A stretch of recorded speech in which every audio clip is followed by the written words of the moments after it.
Enquanto isso, na terceira porta, Harmonia e Panaceia deram as mãos e entraram juntas. Ao atravessarem o portal, elas foram imediatamente cegadas por uma luz suave e quente. O ar frio e metálico de Mercúrio desapareceu, substituído por um cheiro familiar de rosas e o som de uma brisa gentil. Quando seus olhos se ajustaram, elas não estavam mais em um corredor, mas em uma réplica perfeita do Jardim das Hespérides. Mas este era um paraíso profanado pelo sofrimento. Caídos na grama, em poças de seu próprio sangue, estavam seus amigos. Elas viram Shiryu, com sua Kamui rachada, empalado por uma lança sombria. Viram Ikki, sua Kamui laranja apagada, o peito aberto. E viram Shun, caído de bruços, imóvel. Não! Gritou Panaceia, correndo instintivamente em direção a Shiryu. Ela se ajoelhou, e seu cosmo curativo verde esmeralda brilhou intensamente. Aguente, Shiryu. Eu vou curar você. Suas mãos liberaram uma onda de energia vital, e o ferimento no peito do cavaleiro começou a se fechar. Enquanto isso, Harmonia correu para Shun, seu próprio cosmo branco tentando trazer paz e aliviar a dor. Shun, por favor!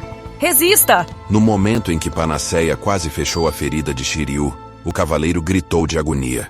A ferida se reabriu instantaneamente, tão horrível quanto antes. Do outro lado, o cosmo de Harmonia parecia não fazer efeito. A dor de Shun era infinita. Não está funcionando! Gritou Panaceia, o desespero começando a tomar conta de sua voz. A voz de Hermes, o mestre da armadilha, ecoou pelo jardim, suave e cheia de uma falsa compaixão. Continuem tentando, nobres deusas. A curadora, cujo único propósito é curar. A pacificadora, cujo único propósito é trazer harmonia. O que acontece quando vocês não podem fazer? Nada. Elas tentaram de novo. E de novo.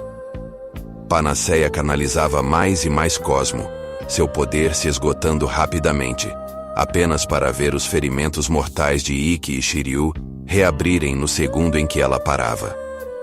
A Harmonia tentava acalmar a dor de Shun, mas o sofrimento era uma fonte que nunca secava. Elas estavam curando uma ilusão.